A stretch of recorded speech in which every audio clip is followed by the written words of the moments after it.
지금 제 손이 떨리고 있는 게 보이십니까? 30년입니다.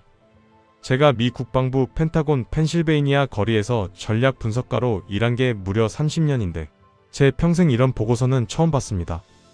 지난주 목요일 오후 3시 워싱턴 DC 펜타곤 지하 3층 비공개 회의실. 평소엔 차가운 냉기와 함께 냉철한 전략 논의가 오가는 그곳이었습니다. 하지만 그날만큼은 달랐습니다. 나토 고위 장성들이 모인 그 회의실은 말 그대로 초상집 분위기였습니다. 회의 테이블에 앉은 사람들의 얼굴을 한번 보십시오.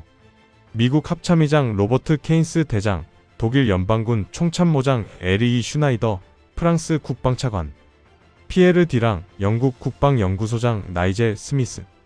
이들은 모두 별 4개를 단 사람들입니다. 평생을 전쟁과 무기를 연구해온 세계 최고의 군사 전문가들이죠. 그런데 세상에나 그날 그들의 입에서 나온 단어는 독일의 레오파르트 전차도 아니고 미국의 에이브람스 전차도 아니었습니다. 오직 하나 KOREA 코리아였습니다. 독일의 에리히 슈나이더 장군이 책상을 쾅 내리치며 소리쳤습니다. 도대체 저 작은 나라에서 무슨 일이 벌어지고 있는 건가? 우리 독일 방산업계가 100년 넘게 쌓아온 명성이 단 2년 만에 무너졌다고. 기가 막혀서 저는 그 순간 등골이 서늘해졌습니다. 우리가 알던 세계의 질서가 한반도의 그 작은 나라 때문에 송두리째 바뀌고 있었으니까요.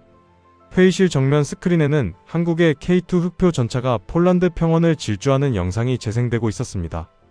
한국의 K2 흑표 전차가 폴란드 평원을 질주하는 영상이 재생되고 있었습니다. 시속 70km로 달리면서도 3km 바표적을 정확히 명중시키는 그 장면을 보며 프랑스 대표 피에르 디랑이 헛웃음을 지었습니다. 이건 말이 안 됩니다. 우리 르클레르 전차는 저 속도에서 명중률이 60%밖에 안 되는데. 영국의 나이젤 스미스 소장이 서류를 탁자에 던지며 말했습니다. 숫자를 보십시오, 여러분. 한국은 작년 한 해 동안만 280억 달러어치 무기를 수출했습니다. 이건 영국 방산 수출액의 3배가 넘는 금액입니다. 3배요. 저는 그때 옆자리에 앉은 미 육군성 차관보 마이클 톰슨이 종이컵을 부들부들 떨며 쥐고 있는 걸 봤습니다. 30년 넘게 일하면서 그가 감정을 드러내는 건 처음 봤습니다. 그가 낮은 목소리로 중얼거렸습니다. 제임스, 우리가 지금 목격하고 있는 건 단순한 산업 변화가 아니야. 이건 전쟁의 패러다임이 바뀌는 거라고. 회의가 끝나고 폭도로 나왔을 때 독일 측 자문위원 한스가 벽에 기대서서 담배를 피우고 있었습니다. 펜타곤 건물 안에서 담배를 피우는 건 엄격히 금지되어 있지만 그날만큼은 아무도 뭐라 하지 않았습니다. 그만큼 모두가 충격에 빠져 있었던 겁니다. 한스는 제 어깨에 손을 올리며 말했습니다. 제임스, 자네도 알다시피 난 독일 크라우스마파이 출신이야. 우리 회사가 레오파르트 전차를 만든 지 50년이 넘었지. 그런데 지금 폴란드가, 우리 이웃나라 폴란드가 독일 전차 대신 한국 전차를 선택했어. 이게 얼마나 큰 모욕인지 아나? 저는 그에게 뭐라 위로의 말을 해줘야 할지 몰랐습니다. 왜냐하면 데이터는 거짓말을 하지 않으니까요. 제 손에 쥐어진 보고서에는 냉혹한 숫자들이 빼곡했습니다. 독일 레오파르트 EA7 전차 1대 가격 150억 원. 납품 기간 주문 후 5년 한국 K2 흑표 전차 1대 가격 90억 원. 납품 기간 주문 후 3개월. 세상에 이게 말이 됩니까? 가격은 40%나 저렴한데 납품은 20배나 빠르다니요. 게다가 성능은? 한국 전차의 파워팩 출력은 1500마력으로 독일 전차와 동급이고 주포 명중률은 오히려 5% 더 높았습니다. 그날 밤 저는 버지니아에 있는 제 집으로 돌아와서도 잠을 이루지 못했습니다. 머릿속에서 회의실에서 본 그 장면들이 계속 재생됐습니다. 유럽의 자존심이 산산조각 나는 그 순간이요. 손이 다 떨리더군요. 이건 단순히 한 나라가 무기를 잘 만든다는 이야기가 아니었습니다. 100년 넘게 유럽과 미국이 독점해온 글로벌 방산 시장의 판도가 아시아의 한 나라에 의해 완전히 재편되고 있었던 겁니다. 솔직히 고백하겠습니다. 불과 2년 전만 해도 저를 포함한 펜타곤의 모든 분석가들은 한국 방산을 우습게 봤습니다. 아니, 우습게 본 정도가 아니라 아예 안중에도 없었다고 해야 맞겠네요. 2022년 가을 펜타곤 전략분석실에서 있었던 일입니다. 당시 우리는 차세대 주력 전차 도입 프로젝트를 검토하고 있었습니다. 회의 테이블에는 독일, 프랑스, 영국, 이스라엘 업체들의 제안서가 놓여 있었죠. 그때 신입 분석관 한 명이 조심스럽게 손을 들었습니다. 실례지만 한국의 현대로템도 검토 대상에 넣어야 하지 않을까요? 최근 데이터를 보니 성능이 상당히. 그 말이 채 끝나기도 전에 독일 측 자문위원 한스가 코웃음을 쳤습니다. 제임스, 저 친구 몇 살이야? 한국? 그들은 반도체나 만들지, 무기는 아직 한참 멀었어. 명품 무기는 독일제라고. 우리 크라우스 마파이가 전차 만든 게 얼마나 오래됐는데. 옆에 앉아있던 일본 방위성 파견 자문위원 타케시 사토도 거들었습니다. 맞습니다. 한국 무기요? 우리 일본도 전차 하나 제대로 개발하는 데 10년 걸립니다. 한국이 우리보다 나을 리 없죠. 게다가 가격도 우리보다 비쌀 겁니다. 기가 막혀서 저도 그때는 아무 말도 못했습니다. 왜냐하면 그들의 말이 틀리지 않았거든요. 실제로 일본의 10식 전차는 개발에 12년이 걸렸고 대당 가격이 120억 원이 넘었습니다.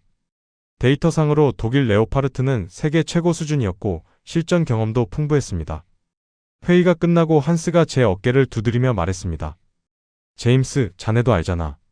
전차는 독일, 전투기는 미국, 함정은 영국. 이게 세계 방산의 공식이야. 한국 같은 신생 국가가 끼어들 자리는 없어. 그들이나 계속 우리한테 부품 사다 쓰면 되는 거지. 그의 말에는 어떤 오만함이 배어 있었습니다.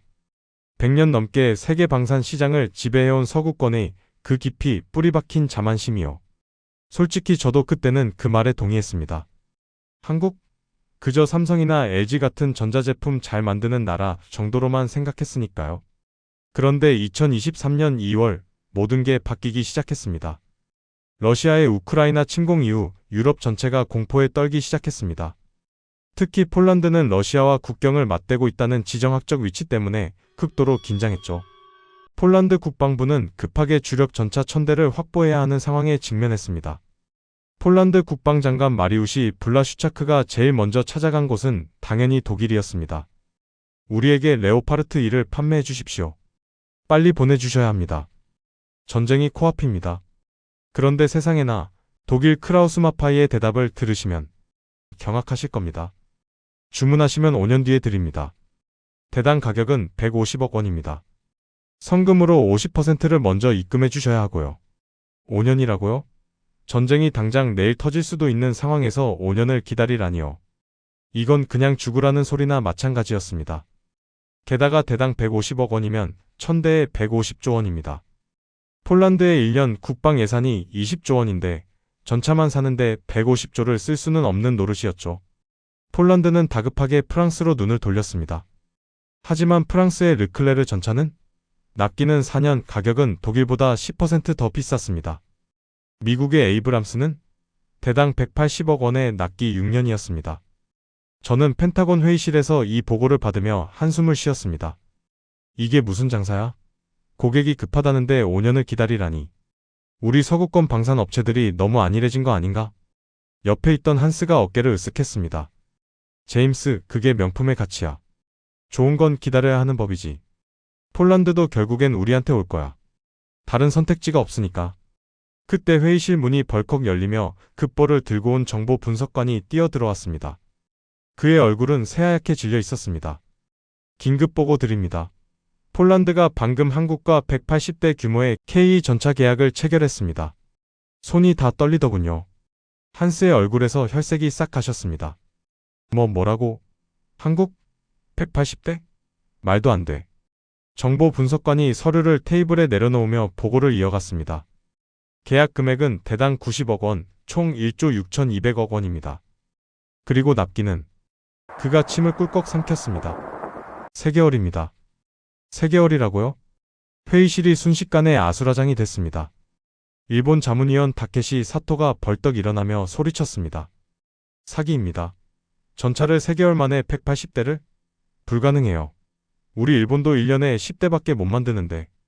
독일 한스는 그냥 멍하니 앉아서 천장만 쳐다보고 있었습니다. 그의 자존심이 산산조각 나는 소리가 제 귀에까지 들리는 것 같았습니다. 프랑스 대표장 피에르가 냉소적으로 웃으며 말했습니다. 어차피 한국 전차는 실전 경험도 없잖아요. 폴란드가 돈만 날리는 겁니다. 몇 달 지나면 후회할 거예요. 영국 대표 데이비드도 거들었습니다. 맞아요. 중국제 무기들 보십시오. 싸게 팔아놓고 전장에선 고철 덩어리 되잖아요. 한국도 마찬가지일 겁니다. 하지만 기가 막히게도 한국은 약속을 지켰습니다.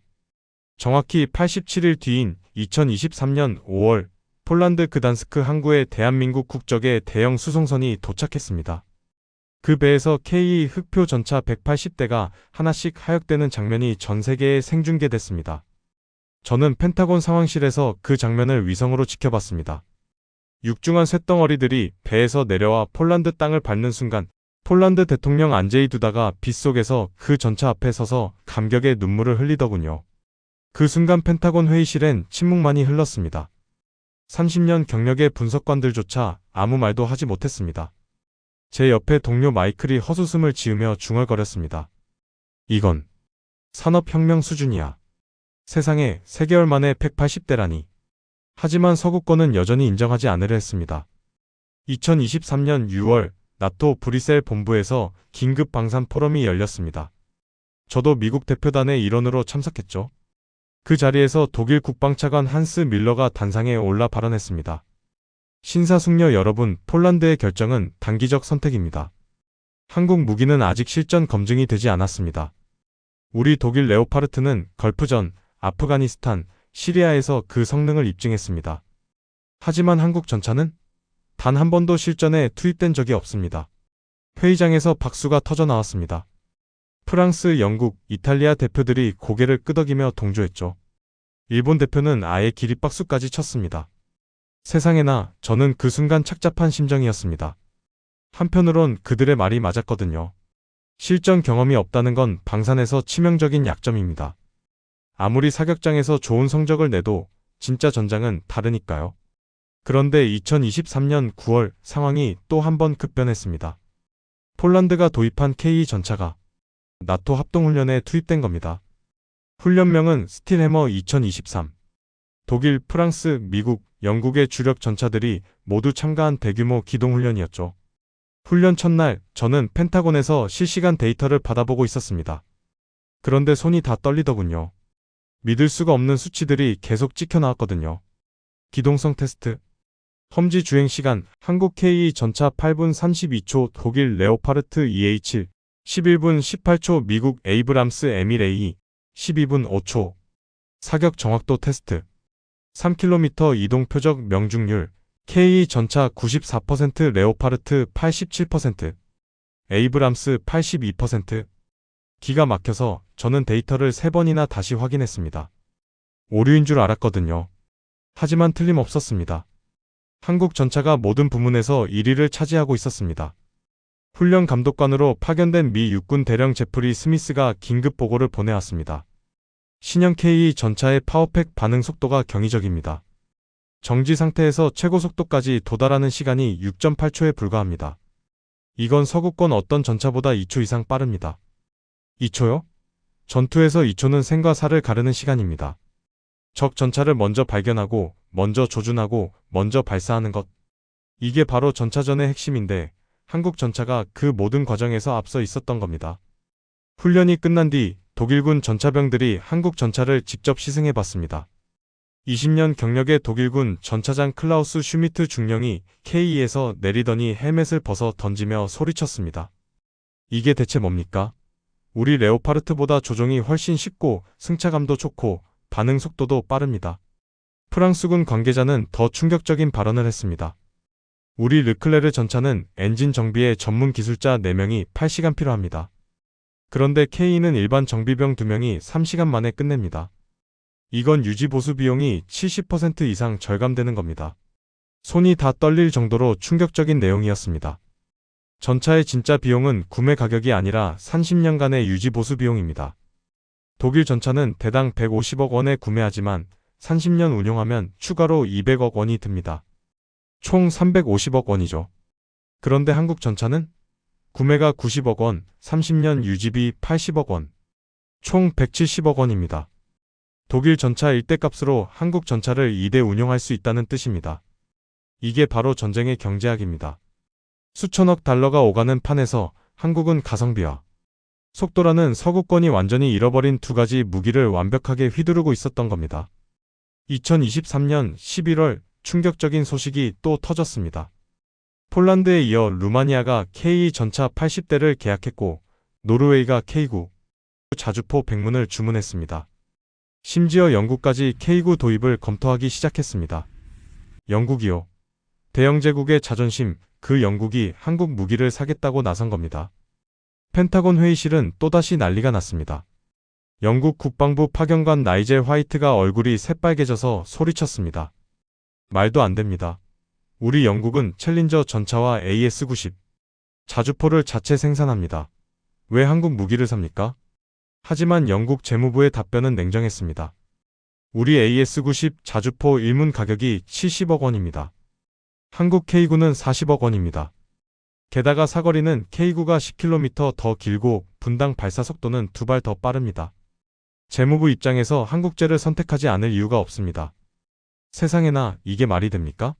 영국 자주포가 70억 원인데 한국은 40억 원이라고요? 거의 절반 가격입니다. 그런데 성능은 오히려 더 좋다니요. 일본 자문위원 다케시 사토가 서류를 집어던지며 비명을 질렀습니다. 이건 덤핑입니다. 한국이 국가 보조금으로 가격을 후려치고 있는 겁니다. 불공정 거래예요. 하지만 저는 알고 있었습니다. 그게 아니라는 걸요. 한국의 비밀은 바로 수직계 열화였습니다. 현대로템과 하나에어로스페이스는 엔진부터 포탄까지 모든 걸 자체 생산합니다. 독일은? 포시는 라인메탈에서 사고, 엔진은 MTU에서 사고, 장갑은 티센크루프에서 삽니다. 중간 유통 마진이 붙을 수밖에 없죠. 게다가 한국은 조선업 강국 아닙니까? 대형 선박 만들던 기술을 전차 생산에 응용했습니다. 자동화 용접, 모듈화 생산, 적시 생산 시스템. 한국 조선소가 배 만들던 그 방식으로 전차를 찍어내기 시작한 겁니다. 독일 크라우스마파이는 1년에 전차 20대 만듭니다. 수작업이 많고 장인정신을 강조하니까요. 하지만 한국 현대로템은 1년에 200대를 생산할 수 있습니다. 10배 차이입니다. 이게 바로 제조업 혁신의 힘이었습니다. 한국은 전차를 명품 사치품이 아니라 대량 생산 가능한 산업제품으로 만들어버린 겁니다. 저는 그날 밤 집에 돌아와서 아내에게 말했습니다. 여보, 우리가 지금 역사적인 순간을 목격하고 있어. 산업혁명 때 영국이 수공업을 공장제로 바꿔버린 것처럼 한국이 지금 방산산업 전체를 재편하고 있다고. 2024년 3월 드디어 서구권이 무릎을 꿇는 순간이 왔습니다. 나토 본부에서 방산산업 미래전략회의가 소집됐습니다. 32개 회원국 국방장관들이 모두 참석한 그야말로 역사적인 자리였죠. 저도 미국 국방부 수석 분석관 자격으로 배석했습니다. 회의실 분위기는 장례식장 그 자체였습니다. 독일 국방장관 보리스 피스토리우스가 단상에 올라 연설을 시작했는데 그의 목소리가 떨리고 있었습니다. 신사숙녀 여러분, 우리 독일은 100년 넘게 세계 최고의 무기를 만들어 왔습니다. 하지만 그가 말을 멈추고 물을 한 모금 마셨습니다. 하지만 이제 인정해야 할 때가 왔습니다. 우리는 한국에게 졌습니다. 세상에나 회의장이 술렁이기 시작했습니다. 독일이, 그 자존심 강한 독일이 공개적으로 패배를 인정한 겁니다. 그가 화면을 띄웠습니다. 거기엔 충격적인 수치들이 빼곡했습니다. 2023년 한 해 동안 유럽 국가들이 구매한 지상무기 통계입니다. 전차 부문 한국 K가 480대 판매, 독일 레오파르트는 단 35대, 자주포 부문 한국 K9가 670문 판매, 독일 PGH-2000은 18문. 손이 다 떨리더군요. 480대 대 35대라니요. 이건 경쟁이 아니라 일방적인 학살입니다. 프랑스 국방장관 세바스티앙 르코르뉴가 벌떡 일어났습니다. 이건 말이 안 됩니다. 우리 유럽이 개발한 기술을 한국이 베껴간 겁니다. 기술 도용이라고요. 하지만 그때 미국 합참의장 찰스 브라운 대장이 천천히 일어서며 말했습니다. 르코르뉴 장관, 진정하시죠. 우리 미 국방부 정보국이 3개월간 조사한 결과 한국의 K 전차는 독자 기술입니다. 파워팩, 능동 방호체계, 자동장 전장치 모두 한국이 자체 개발했습니다. 기가 막혀서 프랑스 장관이 주저앉았습니다. 그의 얼굴은 새하얗게 질려 있었죠. 브라운 대장이 보고를 이어갔습니다. 더 충격적인 건 가격 경쟁력입니다. 한국은 독일보다 40% 저렴하면서도 성능은 동등 이상입니다. 게다가 낫기는 20배 빠릅니다. 이건 기술 문제가 아니라 시스템의 차이입니다. 영국 국방장관 그랜트 샵스가 한숨을 내쉬며 발언했습니다. 우리 영국 국방부가 분석한 바로는 한국의 비결은 세 가지입니다. 첫째, 수직 계열화로 인한 원가 절감. 둘째, 조선업에서 배운 대량 생산 기술. 셋째, 그가 잠시 망설이더니 말을 이었습니다. 셋째, 우리가 잃어버린 절실함입니다. 절실함이라고요? 그가 설명했습니다. 한국은 북한과 대치 중인 나라입니다. 그들에게 무기는 사치품이 아니라 생존의 도구입니다. 그래서 실용성과 효율성에 미친 듯이 집중했습니다. 반면 우리는 명품을 만든답시고 가격은 천정부지로 올리고 낚기는 한없이 늘렸습니다. 회의실이 조용해졌습니다. 모두가 침묵 속에 고개를 숙였죠. 그때 독일 측 자문위원 한스가 떨리는 목소리로 발언권을 요청했습니다. 의장님, 발언해도 되겠습니까? 30년 동안 독일 무기의 우수성을 자랑하던 그였습니다. 2년 전 한국을 비웃던 바로 그 사람이요. 한스가 일어서서 말했습니다. 저는 한국을 완전히 잘못 봤습니다. 2년 전 제가 뭐라고 했습니까? 한국은 반도체나 만들라고 했습니다. 명품 무기는 독일제라고 우겼습니다. 그의 목소리가 떨렸습니다. 하지만 지금은 다릅니다. 지난주 독일 크라우스마파이가 폴란드 추가 주문 입찰에서 탈락했습니다. 폴란드는 한국 K를 추가로 300대 더 주문했습니다. 우리 회사는 지금 구조조정에 들어갔습니다. 직원 2,000명이 해고 위기입니다. 세상에나 독일의 자존심이었던 크라우스마파이가 구조조정이라니요. 한스가 계속 말했습니다. 더 충격적인 건 기술력입니다. 작년 11월 우리 독일 엔지니어 팀이 한국 K 전차를 분해해서 분석했습니다. 그리고 알았습니다. 한국의 파워팩 기술이 우리보다 최소 5년은 앞서 있다는 걸요. 5년 앞서 있다고요? 일본 자문위원 다케시 사토가 비명을 질렀습니다. 말도 안 돼. 한국이 독일보다 앞서 있다고? 그럼 우리 일본은 뭡니까? 한스가 그를 쳐다보며 냉정하게 말했습니다. 사토 씨, 현실을 인정하십시오. 일본의 10식 전차는 개발비만 2조 원 들었고 12년 걸렸고 성능은 K에 미치지 못합니다. 중국의 99식 전차는 전장에서 고장률이 40%가 넘어 실전 배치도 제대로 못하고 있습니다. 손이 다 떨릴 정도로 냉혹한 분석이었습니다. 일본도 중국도 한국의 상대가 안 된다는 뜻이었습니다. 바로 그때 나토 사무총장 옌스 스톨텐베르그가 단상에 올랐습니다. 그의 손에는 공식 문서가 들려 있었습니다.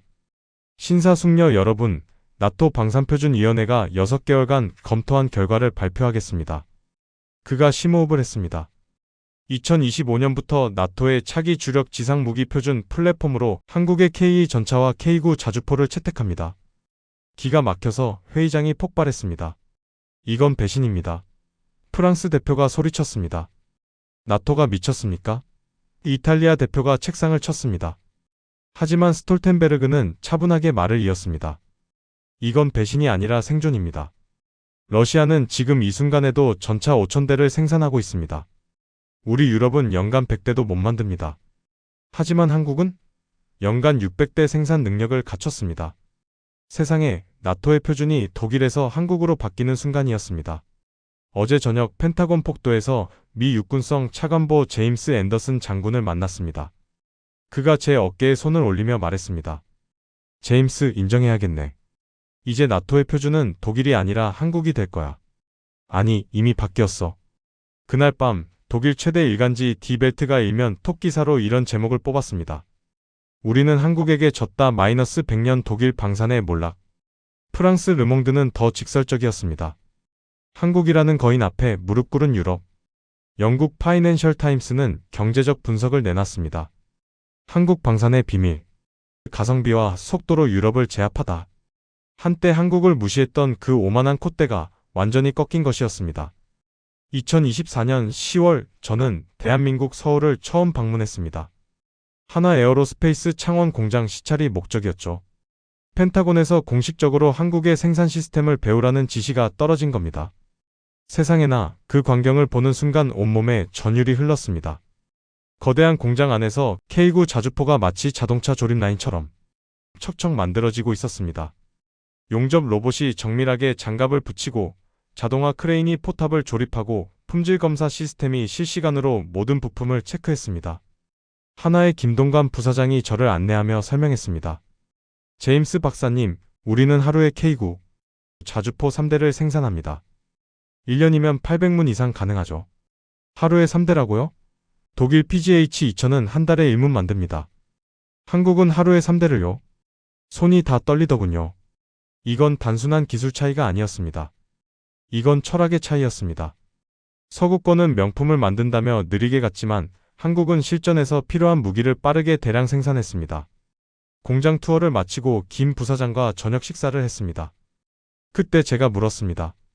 도대체 어떻게 이렇게 빨리 발전할 수 있었습니까? 불과 20년 전만 해도 한국은 무기를 수입하는 나라였는데. 김 부사장이 소주잔을 들며 말했습니다. 제임스 박사님, 우리는 선택의 여지가 없었습니다. 북한이 바로 위에 있고 주변엔 중국, 러시아, 일본이 있습니다. 우리가 살아남으려면 스스로 강해져야 했습니다. 그게 전부입니다. 기가 막혀서 저는 그 순간 한국이라는 나라를 이해했습니다. 절박함이 혁신을 낳았고 생존 본능이 기적을 만들었다는 걸요. 다음날 저는 전쟁기념관을 방문했습니다. 1950년 한국전쟁 때 폐허가 된 서울 사진들을 봤습니다. 잿더미 속에서 울고 있는 아이들, 무너진 건물들, 굶주린 사람들. 그리고 2024년 현재의 서울을 봤습니다. 63층짜리 빌딩들이 솟아있고 최첨단 지하철이 달리고 세계 최고 수준의 무기를 수출하는 나라. 세상에 단 70년 만에 이런 변화라니요. 이건 인류 역사상 유례가 없는 기적입니다. 지난주 화요일 펜타곤에서 중요한 발표가 있었습니다. 미국 육군이 차세대 자주포 사업에서 한국 K9을 최종 후보로 선정한 겁니다. 미국이요. 세계 최강 군사 대국 미국이 한국 무기를 도입하겠다고 나선 겁니다. 회의실에서 이 소식을 들은 일본 자문위원 다케시 사토가 그 자리에서 사표를 냈습니다. 더 이상 못하겠습니다. 우리 일본은 평생 한국을 따라잡을 수 없을 겁니다. 그가 문을 쾅 닫고 나가며 남긴 말이었습니다. 중국은 어떻습니까? 중국이 자랑하던 VT사 전차는 태국에 수출했다가 고장률 때문에 전량 반품당했습니다. 파키스탄의 판 PLG-45 자주포는 사막에서 과열로 멈춰섰습니다. 품질이 조악해서 이제 아무도 중국 무기를 안 삽니다. 하지만 한국은요? 폴란드, 노르웨이, 루마니아, 에스토니아, 호주, 이집트까지 전 세계 30개국이 한국 무기를 주문하고 있습니다. 2024년 한국 방산 수출액이 250억 달러를 돌파했습니다. 이건 이스라엘을 제치고 세계 4위입니다. 어제 독일 언론이 특집 다큐멘터리를 방송했습니다. 제목이 한국은 어떻게 우리를 이겼나? 1시간짜리 프로그램 내내 한국의 생산 시스템, 기술력, 가격 경쟁력을 분석하더군요. 마지막에 독일 전문가가 이렇게 말했습니다. 한국에게서 배우지 못하면 유럽 방산은 역사 속으로 사라질 것입니다. 손이 다 떨릴 정도로 감동적인 순간이었습니다. 여러분, 이게 얼마나 대단한 일인지 감이 오십니까? 100년 넘게 유럽이 지배하던 방산 시장을 아시아의 대한민국이 그것도 단 20년 만에 평정한 것입니다. 일본은 흉내도 못 내고 중국은 품질 조악해서 명함도 못 내미는 그 시장을 말입니다. 저는 미국인이지만 한국인 여러분이 정말 부럽고 존경스럽습니다. 1950년 잿더미 속에서 이런 기적을 만들어낸 건 바로 지금 이 영상을 보고 계신 여러분 세대의 피와 땀 아니겠습니까? 여러분의 아버지 세대는 맨손으로 공장을 지었고 여러분 세대는 그 공장에서 세계 최고의 무기를 만들어냈습니다. 이건 단순히 경제 발전이 아닙니다. 이건 인간 의지의 승리입니다. 지난달 나토 본부에서 한 유럽 장군이 제게 이런 말을 했습니다. 제임스, 솔직히 우리는 한국을 질투합니다. 70년 만에 폐허에서 세계 4위 방산 강국이 되다니 이건 신화입니다. 맞습니다. 이건 신화입니다. 하지만 한국인들이 직접 쓴 신화입니다. 펜타곤 폭도를 걸을 때마다 저는 이제 동료들에게 이렇게 말합니다. 한국을 배워라. 그들의 속도를, 그들의 효율을, 그들의 절실함을 배워라. 그게 21세기를 살아남는 길이다. 30년 펜타곤에서 일하며 수백 개 나라의 무기를 분석했지만 한국만큼 짧은 시간에 극적으로 발전한 나라는 없었습니다. 절대로요. 세계가 경악하고 유럽이 한국 바짓가랑이를 잡고 매달리는 이 통쾌한 현실. 여러분은 충분히 자부심을 가지셔도 됩니다. 아니, 가져야만 합니다. 손이 다 떨릴 정도로 벅찬 이 감동, 저만 느낄 수는 없죠. 지금 바로 이 영상 공유 버튼 누르셔서 카카오톡으로 친구분들에게, 가족들에게 이 기쁜 소식을 전해주세요. 야, 우리 대한민국이 유럽을 지키고 있다더라. 야, 미국이 우리 무기 산다더라. 하고 말이죠. 댓글로도 여러분의 자부심을 표현해주세요. 대한민국 국민이라 자랑스럽습니다. 라고요.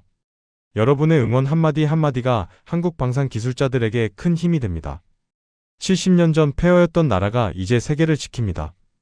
독일 전차가 못 막는 걸 한국 전차가 막습니다. 미국 자주포가 못하는 걸 한국 자주포가 해냅니다. 이상 전 펜타곤 전략 분석가 그리고 대한민국을 진심으로 존경하는 미국인 제임스 해밀턴이었습니다. 감사합니다. 대한민국 만세!